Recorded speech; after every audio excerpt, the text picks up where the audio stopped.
नमस्कार साथियों, होली उत्सव की स्पेशल क्लास में आज हमारी यह दूसरी रिवीजन क्लास है और आज की रिवीजन क्लास में हम पढ़ने वाले हैं संज्ञा। देखिए स्टार्ट करते हैं। इसके पहले हम शब्द भेद तक पढ़ चुके हैं। अब हम आज से शुरू करते हैं संज्ञा से। ठीक है, तो संज्ञा क्या? किसी व्यक्ति, वस्तु या स्थान, भाव आदि का बोध कराने वाले शब्द जो होते हैं वह होते हैं संज्ञा।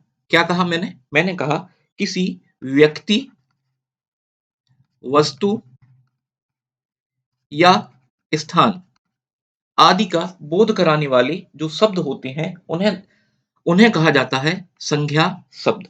और संज्ञा जो है, संज्ञा के भेद में एक भेद होता है जिसे कहते हैं व्यक्तिवाचक संज्ञा या व्यक्ति सूचक संज्ञा। दूसरा जो है जिसे कहा जाता है जातिवाचक संज्ञा। ठीक है, एक हुआ व्यक्तिवाचक संज्ञा, दूसरा है जातिवाचक संज्ञा और तीसरा है द्रव्यवाचक संज्ञा। चौथे नंबर पर है और चौथे नंबर पर है समूहवाचक समूहवाचक संज्ञा। ठीक है, फिर पांचवें नंबर पर है और वह है भाववाचक संज्ञा। ठीक है, मतलब जिससे किसी व्यक्ति आदि का हमें व्यक्ति आदि के नाम का बोध होता है उसे कहते हैं व्यक्तिवाचक संज्ञा। जैसे राम, जिससे किसी संपूर्ण जाति का हम प्रतिनिधित्व करें, जैसे गाय। ठीक है, या जैसे मैं कहूं नदी। ठीक है, तो इससे क्या हो रहा है? संपूर्ण जाति का बोध हो रहा है, इसे कहते हैं जातिवाचक संज्ञा। द्रव्यवाचक संज्ञा मतलब जब हम किसी द्रव्य की बात करते हैं या पदार्थ की बात करते हैं, ठीक है, तो उसे कहते हैं द्रव्यवाचक संज्ञा। जैसे सोना, चांदी, लोहा। समूहवाचक संज्ञा मतलब जब हम समूह विशेष की बात करते हैं, जैसे कक्षा या सेना। ठीक है, ये हो गया क्या? ये हो गया समूहवाचक संज्ञा। और जिसमें भाव आदि का बोध होता है, जैसे क्रोध, हर्ष, सुख। ठीक है, भाव का बोध होता है उसे कहते हैं हम भाववाचक संज्ञा। तो संज्ञा के भेद में हमने पढ़े पांच भेद। संज्ञा वह शब्द होता है जो किसी व्यक्ति, वस्तु, स्थान आदि के नाम का हमें बोध कराता है, वो शब्द होते हैं संज्ञा शब्द। संज्ञा शब्द में संज्ञा जो है उनके पांच भेद बताए गए हैं। एक क्या? व्यक्तिवाचक, जातिवाचक, द्रव्यवाचक, समूहवाचक और भाववाचक संज्ञा। अब हम इसी क्रम में देखते हैं और संज्ञा के स्थान पर जो प्रयुक्त होता है शब्द उसकी चर्चा हम करते हैं। तो यदि कोई एक संज्ञा शब्द बार बार यदि हम उसका प्रयोग ना करें और उसके स्थान पर जिस शब्द विशेष का प्रयोग किया जाता है वह होता है सर्वनाम। सर्वनाम की परिभाषा है कि संज्ञा के स्थान पर प्रयुक्त होने वाले जो शब्द होते हैं वह होते हैं सर्वनाम। ठीक है, और सर्वनाम जो है उन्हें छह प्रकार में, छह भेद में बांटा गया है या उसके प्रकार छह। एक होता है पुरुषवाचक, पुरुषवाचक सर्वनाम। दूसरा होता है निश्चयवाचक सर्वनाम, निश्चय वाचक सर्वनाम। तीसरे नंबर पर है अनिश्चयवाचक सर्वनाम, अनिश्चय वाचक सर्वनाम। चौथे नंबर पर है निजवाचक सर्वनाम।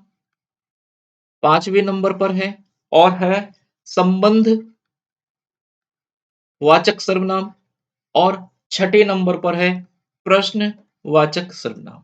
ठीक है, तो क्या हुआ? सर्वनाम और सर्वनाम के छह भेद हुए।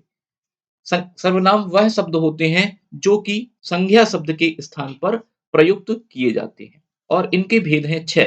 पुरुषवाचक, निश्चयवाचक, अनिश्चयवाचक, निजवाचक, संबंधवाचक और प्रश्नवाचक सर्वनाम। ठीक, फिर आगे चलते हैं और देखते हैं हम विशेषण को। विशेषण शब्द तो वो शब्द विशेष जो किसी संज्ञा या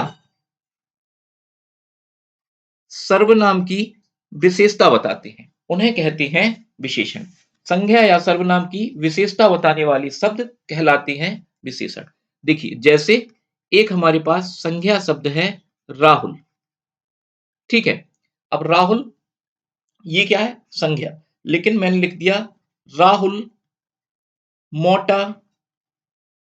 है। तो ये क्या है? ये संज्ञा की विशेषता यहाँ पर बताई जा रही है। तो ये जो मोटा शब्द है, ये क्या है? ये है विशेषण। जैसे राम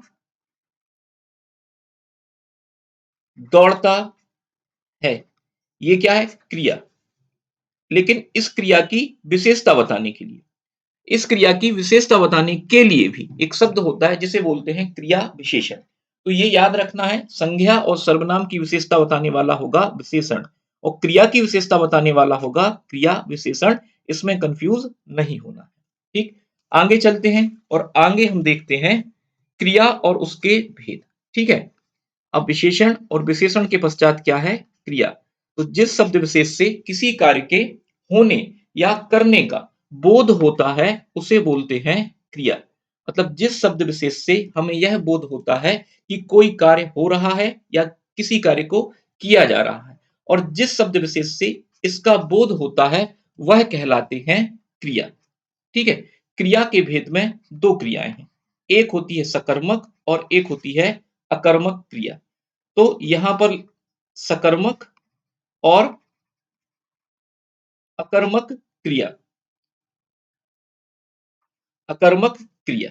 ठीक है, सकर्मक क्रिया वह जो क्रिया कर्म के साथ आती है उसे कहते हैं सकर्मक क्रिया, और जिस क्रिया में कर्म का अभाव होता है उसे कहते हैं अकर्मक क्रिया। जैसे एक शब्द, एक वाक्य है, राम क्रिकेट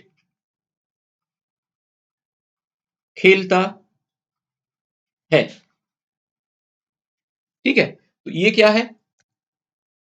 राम, राम है कर्ता, क्रिकेट है कर्म, और खेलता है उसकी क्रिया। तो यहां पर जो क्रिया कर्म के साथ आती है उसे कहते हैं हम सकर्मक क्रिया। लेकिन अगर ऐसा लिख दिया जाए, राम खेलता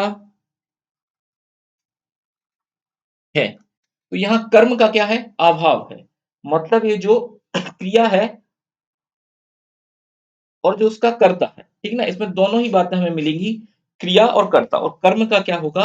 अभाव होगा। और क्रिया का जो प्रभाव है वो किस पर होगा? कर्ता पर होगा। बोझ जो होगा वो किस पर होगा? कर्ता पर होगा। तो क्रिया, क्रिया वह शब्द होता है जिससे किसी कार्य का होना या करना प्रतीत होता है या व्यक्त होता है, उसे कहते हैं क्रिया। क्रिया के दो भेद होते हैं, एक होता है सकर्मक क्रिया और एक होता है अकर्मक क्रिया। अब इसी क्रम में हम पढ़ते हैं अविकारी शब्द, या हम पढ़ते हैं ये जो अभी हमने यहां पर देखा, क्या? संज्ञा, संज्ञा, सर्वनाम, विशेषण और क्रिया, ये क्या है? ये है विकारी शब्द। विकारी मतलब इनमें इनके कारक, लिंग, वचन और काल के अनुसार परिवर्तन संभव होता है। इन्हें कहा जाता है विकारी शब्द रचना। व्याकरण की दृष्टि से ये शब्द रचनाएं या ये हैं क्या? ये हैं विकारी शब्द। ठीक है, आगे, अब जिनमें लिंग, वचन, काल और कारक के अनुसार परिवर्तन नहीं होता है उन्हें कहते हैं हम अविकारी शब्द। ठीक है, अब अविकारी शब्द में, अविकारी शब्दों में, ठीक है, अविकारी शब्दों में चार तरह के, चार तरह की शब्द रचना या चार तरह के शब्द हमें मिलेंगे। ठीक है, जिनमें, जिनमें नंबर एक होगा संबंध बोधक। ठीक है, नंबर एक है संबंध बोधक। नंबर दो पर है समुच्चय बोधक। नंबर तीन पर है विस्मयादि बोधक। और नंबर चार पर है क्रिया विशेषण। ओके, तो क्या हुआ? चार तरह से हुआ। एक हुआ संबंध बोधक, एक समुच्चय बोधक, आप तीसरे नंबर पर रख सकते हैं क्रिया विशेषण को, और चौथे नंबर पर रख सकते हैं विस्मयादि बोधक शब्दों को। तो इनमें लिंग, वचन और काल और कारक के अनुसार इनमें परिवर्तन हो सकता है। जो, जैसे कोई एक वाक्य है और वाक्य में जो विभिन्न शब्द प्रयुक्त किए जाते हैं पद के रूप में, और उनके मध्य में जो संबंध व्यक्त करता है, ठीक है? उनके मध्य में जो संबंध व्यक्त करने वाले शब्द होते हैं, वह कहलाते हैं संबंध बोधक। जैसे किंतु, परंतु, पर, अगर, मगर, लेकिन, ठीक है? ये इस तरह के जो शब्द होते हैं, वो होते हैं संबंध बोधक। समुच्चय बोधक मतलब अगर दो वाक्य दिए गए हैं और उन दो वाक्य को जोड़ने वाले, दो या दो से अधिक वाक्यों को जोड़ने वाले जो शब्द होते हैं, वो कहलाते हैं समुच्चय बोधक शब्द। ठीक है? विस्मयादि बोधक मतलब हर्ष, आश्चर्य या सहसा ही जो अचरज के अचरज के प्रसंग होते हैं और उस समय उनको देख करके जब हमारे मुख से सहसा ही वो शब्द निकल जाते हैं, और यह बोलते हैं विस्मयादि बोधक शब्द।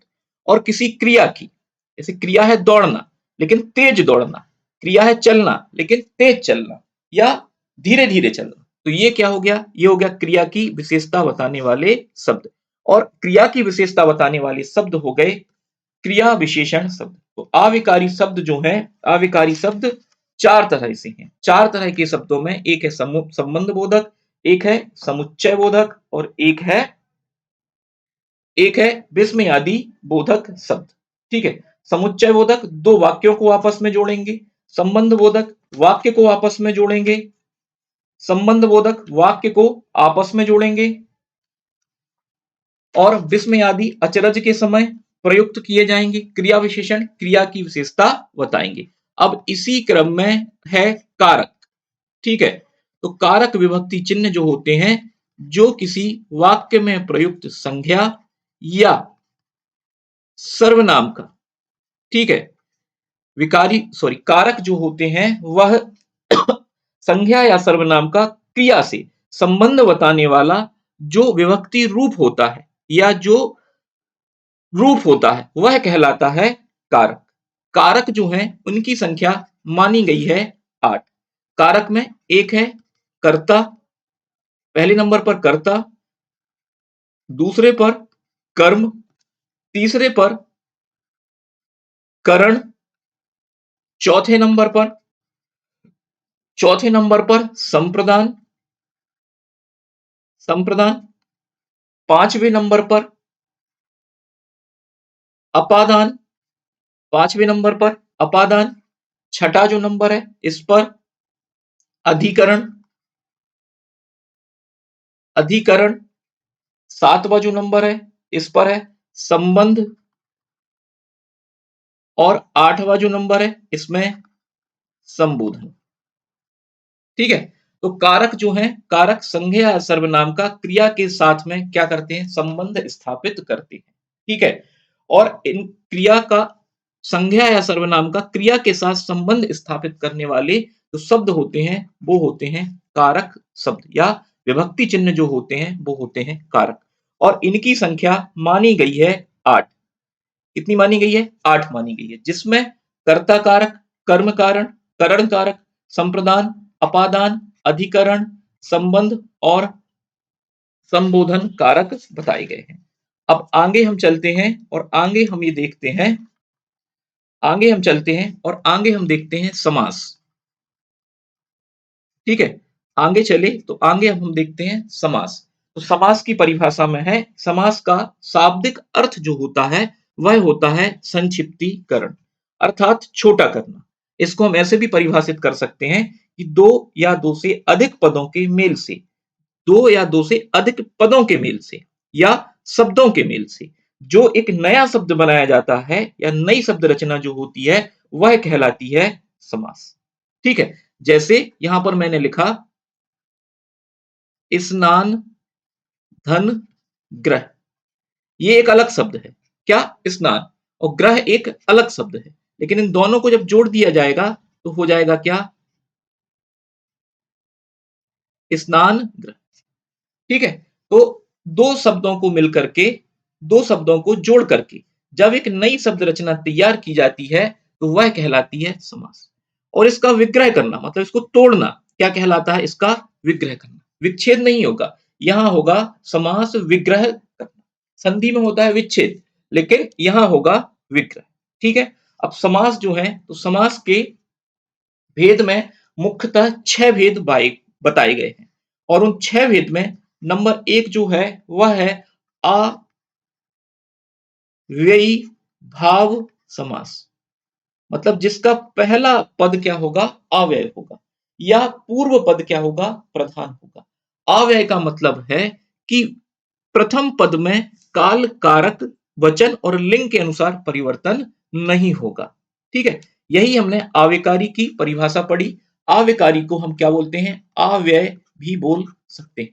ठीक है, तो यहां पर ऐसे शब्द या किसी शब्द विशेष का पूर्व पद समास में जब हम बात करेंगे और उसका पूर्व पद यदि क्या है, अव्यय है या प्रधान है, तो उसे कहेंगे हम अव्ययी भाव समास। दूसरे नंबर पर होता है तत्पुरुष तत्पुरुष समास। ठीक है, दूसरे नंबर पर होता है तत्पुरुष समास, मतलब पश्चात का पद, जिस समास में पश्चात का पद, उत्तर पद या बाद का पद प्रधान होगा उसे कहेंगे तत्पुरुष समास। तत्पुरुष समास जो है इसके 6 भेद होते हैं। 6 भेद में एक तत्पुरुष समास का भेद है, तत्पुरुष समास का एक भेद होता है कर्म, दूसरा होता है करण, तीसरा होता है संप्रदान, चौथा होता है अपादान, पांचवा होता है अधिकरण और छठा होता है संबंध तत्पुरुष समास। ठीक है, तो जो कारक विभक्ति चिन्ह है वह हमें प्रयोगी होते हैं या उपयोगी हो जाते हैं, कहां के लिए भी, समास के लिए भी। और समास में कौन सा समास, तत्पुरुष समास। जिस समास का अंतिम पद, पश्चात का पद या बाद का पद प्रधान होता है उसे बोलते हैं तत्पुरुष समास। और तत्पुरुष में 6 भेद हैं, कर्म तत्पुरुष, करण तत्पुरुष, संप्रदान तत्पुरुष, अपादान, अधिकरण और संबंध तत्पुरुष समास। ठीक है, इसी क्रम में हम देखते हैं तीसरा नंबर, और तीसरे नंबर पर जो है वह है संप्रदान तत्पुरुष समास। क्या है, संप्रदान तत्पुरुष समास, सॉरी, ये तत्पुरुष का ही भेद हो गया। तीसरे नंबर पर हम देखते हैं कर्मधारय कर्मधारय समास। तो कर्मधारय समास में हम यह कह सकते हैं कि कर्ता तत्पुरुष को ही इस तरह से परिभाषित कर सकते हैं कि कर्ता तत्पुरुष जो होता है उसको ही कर्मधारय समास कहते हैं। प्रायः इसमें विशेषण प्रथम पद जो होता है वह होता है विशेषण। कर्मधारय समास का प्रथम पद होता है विशेषण और दूसरा जो पद होता है वह होता है विशेष्य। और दोनों में या तो हम ऐसे भी परिभाषित कर सकते हैं कि दोनों पदों के मध्य उपमेय और उपमान, विशेषण विशेषण और विशेष्य का संबंध पाया जाता है। उपमेय, उपमान, विशेषण, विशेष्य का संबंध पाया जाता है। इस तरह के समास को हम कहेंगे कर्मधारय समास। चौथा जो समास है वह है द्वंद्व समास, मतलब जिसमें दोनों पद क्या होते हैं, प्रधान होते हैं, उसको कहते हैं द्वंद्व समास। पांचवा जो है वह है द्विगु समास, मतलब जिसका प्रथम पद संख्यावाचक होता है उसे कहा जाता है द्विगु समास। छठा जो है और उसे कहते हैं बहुव्रीहि समास।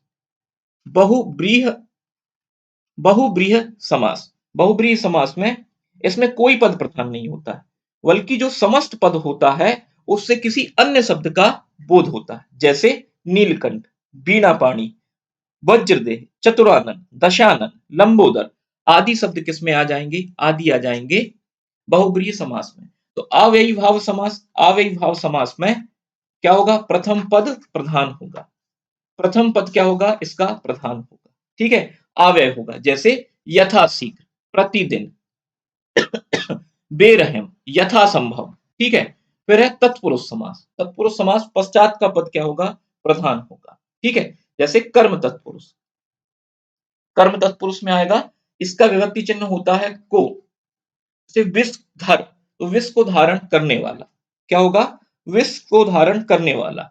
करण जो होता है इसका विभक्ति चिन्ह होता है से, जैसे शोकग्रस्त, शोक से ग्रस्त, शोक से ग्रस्त क्या होगा, शोक से ग्रस्त, इसका विभक्ति चिन्ह हुआ क्या, से। संप्रदान, जिसके लिए क्रिया की जाए, इसका विभक्ति चिन्ह है के लिए, के लिए, जैसे देवालय, देव के लिए आलय, जैसे न्यायालय, न्याय के लिए आलय। ठीक है। अपादान मतलब अलग होने का भाव होगा, अलगाव की यहाँ पर बात होगी। विभक्ति चिन्ह होगा से, जैसे नेत्रहीन, नेत्र से हीन, धनहीन, धन से हीन, संबंध संबंध जो है इसका अधिकरण जो है, अधिकरण में विभक्ति चिन्ह होगा में, जैसे नरोत्तम, ठीक है, नरों में उत्तम, ठीक है, रणवीर, रण में वीर, ठीक है। तो संबंध स्थापित कर अधिकरण में विभक्ति चिन्ह जो होगा वो होगा में। संबंध की अगर हम बात करते हैं तो यहां होगा का, की, के, ना, नी, ने, ठीक है, विभक्ति चिन्ह।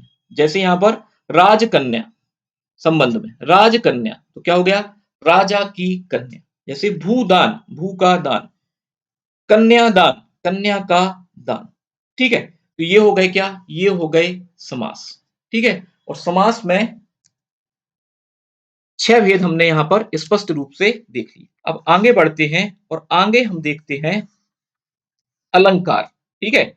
आगे जो है वह है अलंकार। तो अलंकार की परिभाषा इस तरह से दी गई है कि जहां किसी कथन में या अलंकार का जो शाब्दिक अर्थ होता है वह होता है सजावट, आभूषण या भूषण। जिस तरह से नारियां अपने सौंदर्य को निखारने के लिए या अपने तन की सुंदरता बढ़ाने के लिए विभिन्न प्रकार के आभूषणों का प्रयोग करती हैं और आभूषण को पहन करके वो अपने सौंदर्य को निखारती हैं, उसी तरह से काव्य को आभूषित करने के लिए या निखारने के लिए शब्द और अर्थों का जब प्रयोग किया जाता है, मतलब किसी काव्य विशेष का सौंदर्य या उसका अर्थ प्रभावित करने के लिए या अलंकृत करने के लिए जिन शब्द और अर्थों का प्रयोग किया जाता है वह होते हैं अलंकार, वह होते हैं अलंकार। अलंकार में एक अलंकार होता है शब्द अलंकार, एक होता है शब्द अलंकार। ऐसा अलंकार जिसमें शब्द के माध्यम से काव्य की शोभा बढ़ती है, मतलब शब्दों को प्रयोग करते हुए काव्य की शोभा बढ़ाई जाए, उसे बोलते हैं शब्द अलंकार। शब्द अलंकार में एक अलंकार होता है अनुप्रास अलंकार, दूसरा जो होता है वह होता है यमक अलंकार, और तीसरा जो होता है वह होता है श्लेष अलंकार, ठीक है। तो क्या अनुप्रास अलंकार, यमक अलंकार और श्लेष अलंकार कहां आ गए, शब्द में आ गए। दूसरा जो भेद है इसका वह है अर्थ अलंकार, मतलब अर्थ के आधार पर जब हम अर्थ के आधार पर जब किसी काव्य की शोभा को बढ़ाया जाए तो वहां होता है अर्थ अलंकार, ठीक है। अर्थ अलंकार में एक होता है उत्प्रेक्षा अलंकार, एक होता है उत्प्रेक्षा अलंकार, दूसरा जो होता है वह होता है उपमा अलंकार, तीसरा जो होता है वह है रूपक अलंकार, चौथा जो है वह है अति संयोक्ति अलंकार, ठीक है। पांचवा जो है वह है अन्य युक्ति अलंकार, वह है अन्य युक्ति अलंकार।